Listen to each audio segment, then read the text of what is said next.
Junaid Psaki, আপনারও কি তাই মনে হয় যে আসলে ব্যর্থতা থেকে বা জনপ্রিয়তা যাচাই থেকে এই পদত্যাগ প্রসঙ্গটা এলো? দেখুন, এই বিষয়টা অবশ্য আমি খুব নিশ্চিত করে বলতে পারি। উনি পদত্যাগ যে করবেন, কে বলেছে এটা? উনি পদত্যাগ করতে চেয়েছিলেন এবং এটা কে বলেছেন? খসড়াও প্রস্তুত করতে বলেছে। এটা তো বিভিন্ন নিউজপেপারও এসছে। কোথায়? হ্যাঁ, কয়েকটা মানে নিউজপেপার এসছে। পদত্যাগ নিয়ে পদত্যাগের চিন্তা, এরকম একটা জিনিস এসছে প্রথম আলোতে একটা হেডলাইন। হ্যাঁ। যে কিন্তু আসলে ঠিক প্রধান উপদেষ্টার অফিসিয়াল কেউ এই বিষয়ে বলেননি যে তিনি পদত্যাগ নিয়ে ভাবছেন। ফলে এটা অফিসিয়াল নিউজ হিসেবে নিতে পারছি না আমি ঠিক এখন গুঞ্জন থেকে বলা যেতে পারে যে কেন ওনার পদত্যাগ চিন্তা আসলো,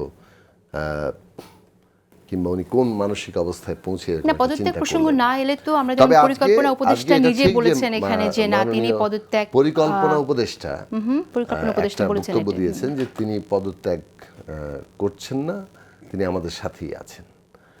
এটা হতে পারে যে এরকম একটা গুঞ্জন যেহেতু ছড়িয়ে পড়েছে, সেটার উনি একটা ক্লারিফিকেশন দিলেন, নিশ্চিত করলেন যে না, উনি পদত্যাগ করছেন না।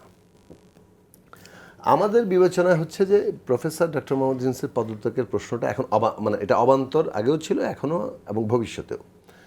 হ্যাঁ, পদত্যাগ যদি উনি করতে চান, সেটা তো অফিসিয়ালি তিনি যখন করবেন কিংবা আমরা নানানভাবে জানবো, কিন্তু যে জিনিসটা ঠিক একটা ধরে নিয়ে আলোচনা, সেই জায়গাটা আমার মনে হচ্ছে, যেহেতু আমরা অথেন্টিক সোর্স কেউ স্বীকার করেননি। কেন নাহিদ ইসলামের কথা যেটা নাহিদ ইসলাম তো তো একটা দেখা করে পলিটিক্যাল তিনি পার্টি। বলেছেন। নাহিদ ইসলামের বক্তব্যের থেকে একটা রাজনৈতিক দলের একজন দেখা করতে গিয়ে তার পারসেপশন দিয়ে আমি একটা ধারণা করব যে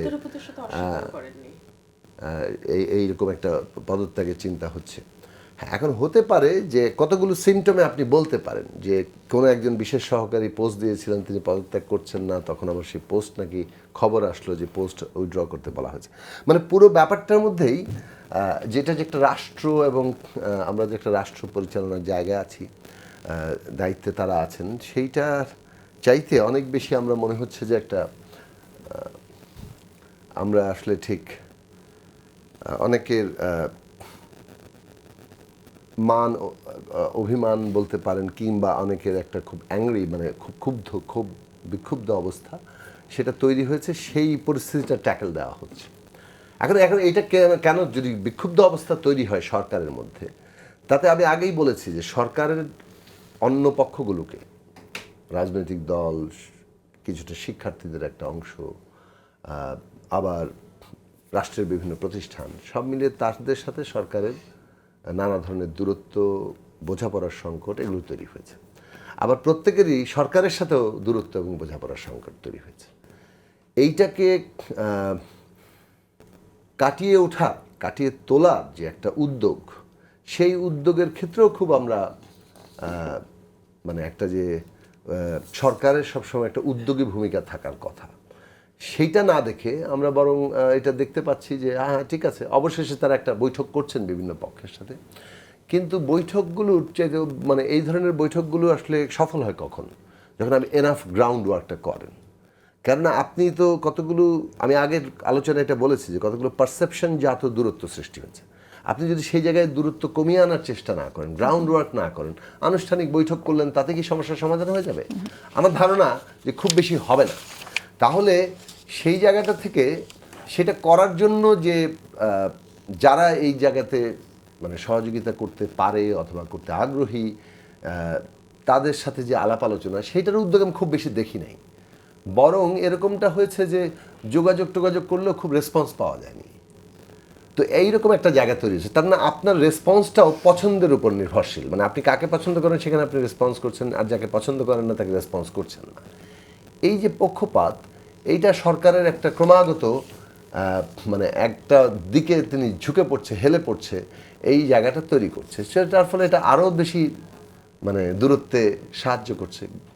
কিন্তু সেই জায়গা থেকে আমরা বলছি দেখেছি যে উপদেষ্টারা সমাধানের পথের জায়গাতে হতে পারে আনুষ্ঠানিক আলোচনা থেকে যদি কোনো পথ বেরিয়ে আসে। কিন্তু আপনি জানেন যে জাতীয় অর্থনৈতিক পরিষদের একটি মিটিং হয়েছে, উপদেষ্টা পরিষদের মিটিংয়ের পরে একটা অনির্ধারিত বৈঠক হয়েছে। এরপর তারা কিন্তু বলেছেন যে ঐক্য প্রয়োজন, এবং সেখানে আমি একটু কোট করি, দেশকে স্থিতিশীল রাখতে নির্বাচন, বিচার ও সংস্কার কাজ এগিয়ে নিতে এবং চিরতরে এদেশে স্বৈরাচারের আগমন প্রতিহত করতে বৃহত্তর ঐক্য প্রয়োজন বলে মনে করে উপদেষ্টা পরিষদ। ঐক্যের যে প্রয়োজন সেটা তো উপদেষ্টা পরিষদও ফিল করছে, তাহলে কেন এই ঐক্যে বাধা থাকবে? তারপরের লাইনটা পড়েন। হ্যাঁ, এ বিষয়ে অন্তর্বর্তী সরকার রাজনৈতিক দলগুলোর বক্তব্য শুনবে এবং সরকারের অবস্থান স্পষ্ট করবে।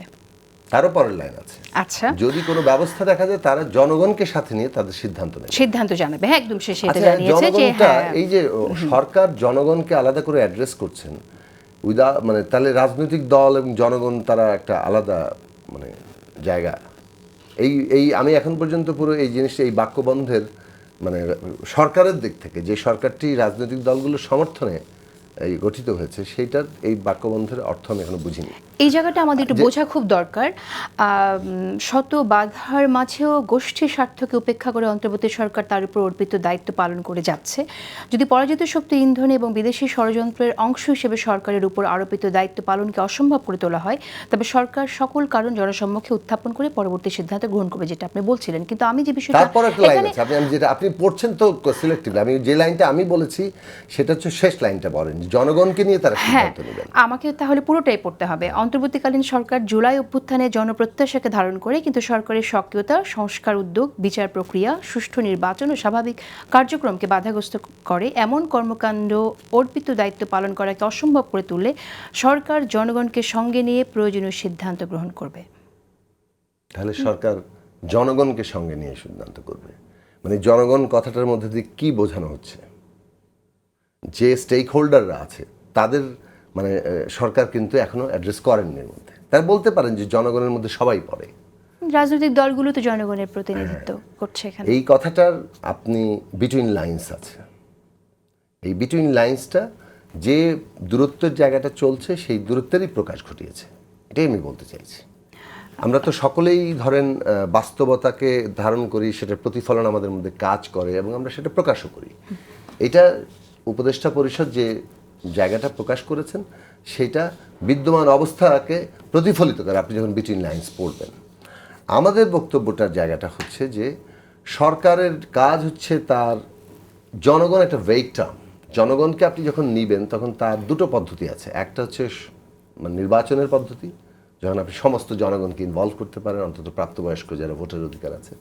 আরেকটা হচ্ছে আপনি একটা আন্দোলন সংগ্রাম, তার মধ্যে দিয়ে আপনি সমস্ত জনগণকে ঐক্যবদ্ধ করতে পারেন, যেটা অভ্যুত্থানে কিংবা বিপ্লবে নানাভাবে এটা প্রকাশ ঘটে। তো সাধারণভাবে জনগণের প্রতিনিধিত্বের মধ্য দিয়েই এই জনগণ কথাটার একটা প্রকাশ ঘটে এবং আমরা বিষয়গুলোকে রিজলভ করি রাজনৈতিক ক্রিয়ার মধ্যে, প্রক্রিয়ার মধ্যে। সেখানে কিন্তু স্টেক হোল্ডার রাজনৈতিক দলগুলোর প্রশ্নটা কিন্তু সরকারের জায়গায় গুরুত্ব পায়নি।